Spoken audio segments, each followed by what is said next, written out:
Channel CIB made simple. दोस्तों, आज मैं आप लोगों के लिए लेकर आया हूं एक इम्पॉर्टेंट केस स्टडी को। मैं दो केस स्टडी आज डिस्कस करूंगा जो कि सैम्पलिंग मेथड पे बेस्ड होगा दोस्तों। तो आइए सबसे पहले उन केस स्टडी को डिस्कस करने से पहले मैं सैम्पलिंग मेथड का कुछ बेसिक कंसेप्ट आपको समझा दूं। देखिए, सैम्पलिंग मेथड में दो चीज़ों को आपको डील करना होता है, एक होता है पॉपुलेशन और एक होता है सैम्पल। पॉपुलेशन का डेफिनेशन क्या होता है? पॉपुलेशन का डेफिनेशन है कि जितने नंबर ऑफ आइटम को हमने कंसिडर किया उसे हम लोग पॉपुलेशन कहते हैं। और सैम्पल क्या होता है कि सैम्पल पॉपुलेशन का एक पोर्शन होता है जिसे हमने चूज किया है अपने स्टडी के लिए। तो दोस्तों, ये था डेफिनेशन पॉपुलेशन का और सैम्पल का। यानी कि कुल मिलाकर हम सिंपल शब्दों में कहें तो सैम्पल जो है एक सबसेट है पॉपुलेशन का। अब बात आती है सिंबल की।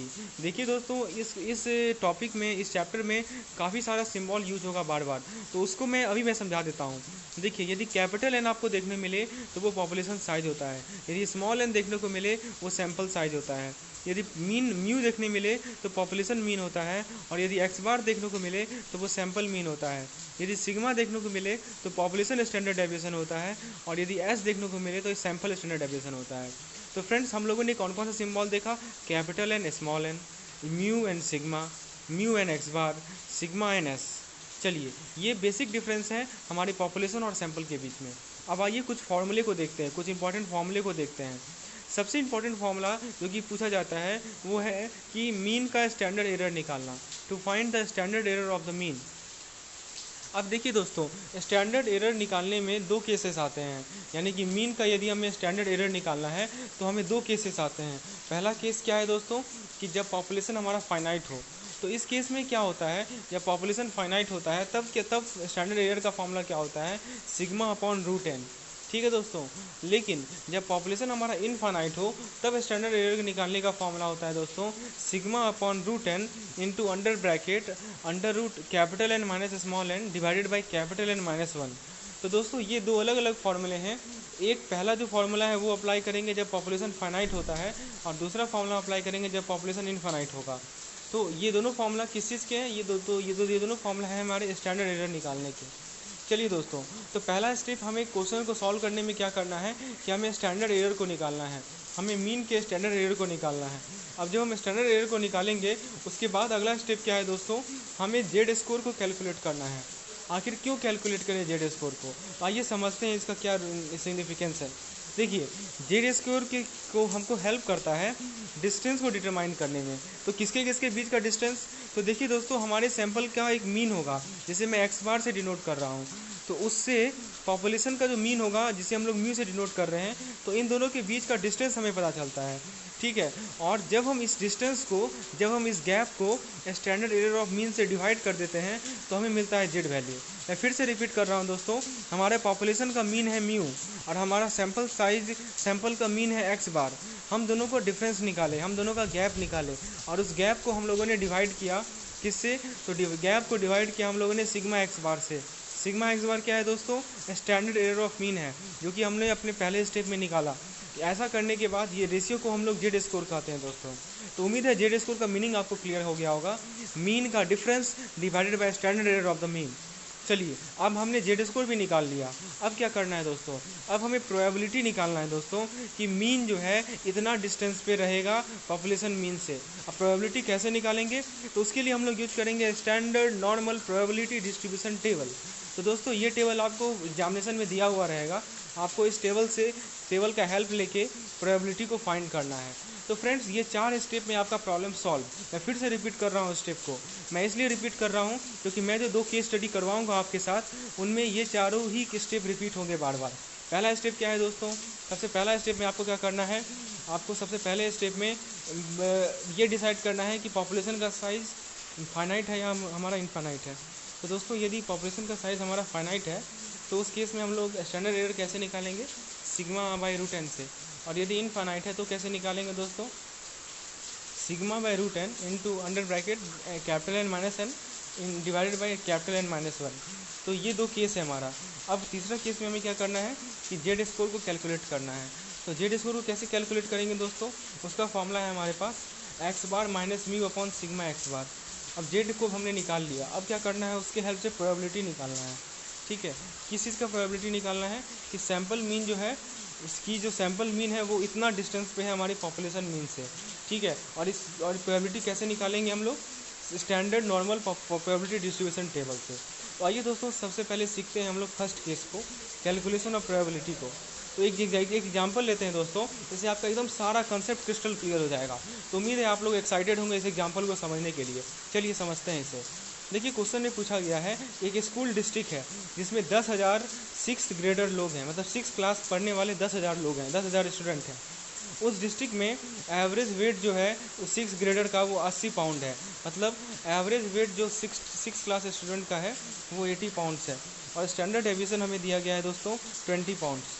तो एवरेज वेट यानी कि मीन दिया हुआ है दोस्तों, कितना दिया हुआ है 80 पाउंड दिया हुआ है, और स्टैंडर्ड डेविएशन कितना दिया हुआ है 20 पाउंड दिया हुआ है। आपको कहा गया कि आप एक रैंडम सैंपल निकालिए 50 स्टूडेंट का, तो क्या प्रोबेबिलिटी है कि एवरेज वेट जो सैंपल स्टूडेंट का है वो 75 पाउंड से कम होगा। तो दोस्तों अब ये तो क्वेश्चन था मेरा, अब हमें इस क्वेश्चन से सबसे पहला चीज़ क्या पता लगाना है कि कैपिटल एन क्या है, स्मॉल एन क्या है, सिग्मा क्या है, म्यू क्या है, ये सब पता लगाना है। तो आइए ज़रा समझते हैं दोस्तों। तो हमारा सैंपल का साइज़ क्या है दोस्तों, ज़रा समझिए। सैंपल का हमारा एवरेज वेट दिया हुआ है दोस्तों, एवरेज वेट है 80 पाउंड। तो ये एवरेज वेट किसका है दोस्तों, आप ये समझने का प्रयास कीजिए। तो ये हमारा सैंपल का मीन है, ठीक है दोस्तों। ये क्या है, हमारा सैंपल का मीन है। इसे हम लोग कैसे डिनोट करेंगे, इसे हम लोग म्यू से डिनोट करेंगे। ध्यान दीजिएगा दोस्तों, मैंने म्यू से बताया था, मैंने म्यू का बताया था आप लोगों को। फ्रेंड्स सबसे पहले आप ये बताइए हमारे पॉपुलेशन का साइज़ कितना है। हमारे पॉपुलेशन का साइज़ है 10,000 6 ग्रेडर है, और उनका एवरेज वेट दिया हुआ है, यानी कि हमें पॉपुलेशन का मीन दिया हुआ है। और पॉपुलेशन का मीन कैसे डिनोट करते हैं, म्यू से डिनोट करते हैं। तो पॉपुलेशन का मीन हमें दिया हुआ है 80 पाउंड, यानी कि म्यू का वैल्यू हमने लिख दिया 80 पाउंड। अब देखिए दोस्तों, स्टैंडर्ड डेविएशन हमें दिया हुआ है पॉपुलेशन का, कितना दिया हुआ है 20 पाउंड। और स्टैंडर्ड डेविएशन को कैसे डिनोट करते हैं दोस्तों, पॉपुलेशन का सिग्मा से, जो कि मैंने आप लोगों को समझाया था। तो सिग्मा हमें कितना दिया हुआ है दोस्तों, सिग्मा दिया हुआ है हमें 20 पाउंड। अब देखिए दोस्तों, ये बताइए मुझे कि ये जो 50, यहाँ पे देखिए 50 स्टूडेंट का हम लोगों ने रैंडम सैंपल लिया था दोस्तों, ठीक है। तो यहाँ पे हमारा सैंपल साइज़ क्या है दोस्तों, सैंपल साइज़ है 50, ठीक है दोस्तों। है तो 10,000 लोग, तो 10,000 हमारा पॉपुलेशन का साइज़ है, लेकिन उसमें से हमने 50 ही कंसिडर किया है। तो फ्रेंड्स ये जो 50 है वो क्या है, हमारा सैंपल का साइज़ है। अब हम लोग पहला काम क्या करेंगे, स्टैंडर्ड एरर ऑफ मीन निकालेंगे। कैसे निकालते हैं, तो सिग्मा बाय रूट एन करते हैं दोस्तों। आप यहाँ देख सकते हैं formula, sigma by root N. मैंने गलती से यहाँ कैपिटल एन लिखा है, ये स्मॉल एन होगा दोस्तों। तो स्मॉल एन क्या होता है दोस्तों, मैंने बताया था कि सैंपल का साइज़ होता है। यहाँ पे सैंपल का साइज़ कितना है 50 है, और सिग्मा कितना है दोस्तों, सिग्मा यानी कि स्टैंडर्ड एरर ऑफ सैंपल वो कितना है 20। तो 20 डिवाइडेड बाय रूट 50 यदि करेंगे हमें मिलेगा 2.82। तो ये क्या निकला हमें, ये निकला हमें स्टैंडर्ड एरर ऑफ मीन। अब हमने स्टैंडर्ड एरर ऑफ मीन निकाल लिया, यानी कि 2.82 निकाल लिया। अब अगला हमें निकालना है जेड स्कोर का वैल्यू। जेड स्कोर का वैल्यू कैसे निकालेंगे दोस्तों, तो हमारे पास फॉर्मूला है sigma minus mu upon sigma X bar minus mu upon sigma X bar. X bar कितना है दोस्तों, यहाँ पे देखिए लिखा हुआ है कि 75 पाउंड से कम वेट होना चाहिए। तो ये जो 75 पाउंड है वो हमारा एक्स बार है, यानी कि एक्स बार की जगह 75 पुट करेंगे, म्यू की जगह हम लोग 80 पुट करेंगे क्योंकि हमने लिखा है, और सिग्मा एक्स बार की जगह हम लोग 2.82 पुट करेंगे। इसे सॉल्व करने के बाद हमें मिलेगा 1.77। अब आपको क्या करना है दोस्तों, जैसा कि मैंने बताया था, जेड वैल्यू निकालने के बाद आपको स्टैंडर्ड प्रोबेबिलिटी टेबल को यूज़ करना है, standard normal probability distribution table को यूज़ करना है। तो आप प्रोबेबिलिटी डिस्ट्रीब्यूशन टेबल को यूज़ करेंगे तो आप पाएंगे कि जो प्रोबेबिलिटी का वैल्यू आया है वो आया है 0.4616, ठीक है दोस्तों। अब एक्चुअल प्रोबेबिलिटी जो हमसे पूछा गया है वो क्या होगा, तो वो हो जाएगा 0.5 माइनस 0.5 माइनस 0.4616, यानी कि 0.0384। क्योंकि देखिए यहाँ पे काम का चीज़ समझिए कि पूछा क्या गया है कि एवरेज वेट जो है 75 पाउंड से कम होगा, ठीक है। हमारा जो ये 0.4616 आया है वो क्या है कि एवरेज वेट 75 पाउंड से ज़्यादा है। तो कम करने के लिए क्या करना पड़ेगा, 0.5 से उसे सब्ट्रैक्ट करना पड़ेगा, ठीक है दोस्तों। आप समझिए ऐसे, कभी नॉर्मल डिस्ट्रीब्यूशन को देखिए, ये जो जेड का वैल्यू से जो प्रोबेबिलिटी हम लोग निकालते हैं ना दोस्तों, वो बेसिकली मीन और वो जो रेंज है, वो जो पॉइंट है, वो जो लाइन है, उसके बीच का रेंज होता है। तो हमें इसके लेस देन पूछा गया, तो लेस देन पूछने के लिए हमें क्या करना पड़ेगा, 0.5 से माइनस करना पड़ेगा, सब्ट्रैक्ट करना पड़ेगा।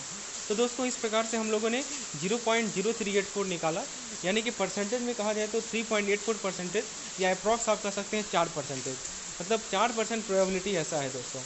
तो ये था हमारा पहला केस जिसमें हम लोगों ने डिस्कस किया कैसे प्रोबेबिलिटी को कैलकुलेट करेंगे। अब केस 2 में आते हैं दोस्तों। केस 2 में हमें सैम्पलिंग डिस्ट्रीब्यूशन और मीन निकालना होगा। आइए देखते हैं एक क्वेश्चन के द्वारा, क्वेश्चन को समझते हैं। कहा गया है किसी इलेक्ट्रॉनिक कंपोनेंट का मीन लेंथ दिया हुआ है, मीन लेंथ ऑफ लाइफ, मतलब लेंथ नहीं दोस्तों, उसके लाइफ का लेंथ दिया हुआ है, कितना है 41.5 आवर्स है, यानी कि 41.5 घंटा है उसका मीन लेंथ ऑफ लाइफ, ठीक है। और स्टैंडर्ड डेविएशन कितना दिया हुआ है दोस्तों, 2.5 आवर दिया हुआ है स्टैंडर्ड डेविएशन। पूछा गया है क्या प्रोबेबिलिटी है कि सैंपल का जो रैंडम साइज जो कि 50 है, जिसे हम लोगों ने पॉपुलेशन से निकाला है, उसका मीन जो है 40.5 आवर्स और 42 आवर्स के बीच में लाई करेगा। फिर से मैं समझाता हूँ। सबसे पहले आप ये बताइए 41.5, आइए समझते हैं इन चीज़ों को। तो दोस्तों हमारे पास जो इलेक्ट्रॉनिक कंपोनेंट होंगे वो तो बहुत सारे होंगे, उसमें से हमने कितना ड्रॉ किया, 50 केवल ड्रॉ किया, यानी हमारा सैंपल का साइज़ क्या होगा दोस्तों, सैंपल का साइज़ को ध्यान रखिएगा स्मॉल एन से डिनोट किया जाता है, और वो है इस केस में 50। ये तो क्लियर हो गया होगा। अब जरा देखिए हमारे पॉपुलेशन का स्टैंडर्ड डेविएशन कितना है, जो कि हम लोग सिग्मा से डिनोट करते हैं, वो दिया हुआ है हमें 2.5 आवर, और हमारा सैंपल का मीन कितना दिया हुआ है, वो दिया हुआ है हमें 41.5 आवर, जिसे कि हम लोगों ने म्यू से डिनोट किया है। अब हमें निकालना क्या है दोस्तों, हमें निकालना है probability that standard error of sample mean lies between 40.5 and 42, ये हमें फाइंड करना है दोस्तों।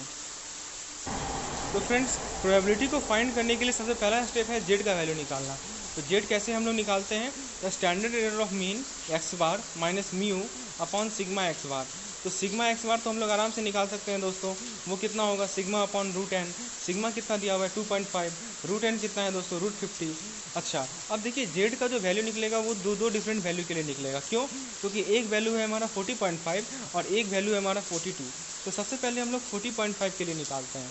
तो करना क्या है दोस्तों, एक्स बार की जगह 40.5 पुट करना है, तो 40.5 minus 41.5 upon root sigma upon root N, तो इससे हमें वैल्यू मिलेगा -2.8281, और एक बार हम पॉजिटिव को लेके चलते हैं तो उससे हमें मिलेगा 1.4140।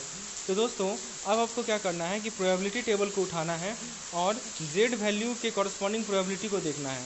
तो यदि आप -2.8281 की कॉरस्पॉन्डिंग प्रोबेबिलिटी को देखेंगे तो आपको मिलेगा 0.4977, और यदि आप 1.4140 के कॉरस्पॉन्डिंग देखेंगे तो आपको मिलेगा 0.4207। अब फ्रेंड्स हमसे पूछा गया था कि क्या उसके रेंज में लाई करना है, तो हम क्या करेंगे, इन दोनों को ऐड कर लेंगे। क्यों इन दोनों को ऐड करेंगे दोस्तों, क्योंकि ये अलग अलग डिफरेंट साइड्स में हैं। तो फ्रेंड्स हमारा जो फाइनल आंसर होगा वो होगा 0.9184। तो दोस्तों इस प्रकार से हम लोगों ने दो क्वेश्चन यहाँ डिस्कस किए जो कि सैम्पलिंग मेथड पे थे। ये सैम्पलिंग मेथड का फर्स्ट पार्ट था जो कि हमारा केस स्टडी पे बेस्ड था। मैंने थ्योरी से लेकर सब कुछ समझा दिया आप लोगों को। उम्मीद है आपको चीज़ें समझ में आई होंगी। और फ्रेंड्स यदि आपको लेसन पसंद आई हो तो लाइक ज़रूर करें, चैनल को सब्सक्राइब करें और भी लोगों के साथ इसे शेयर करें ताकि उन्हें भी फ़ायदा हो, वो भी CIB को आसानी से निकाल पाएँ। धन्यवाद।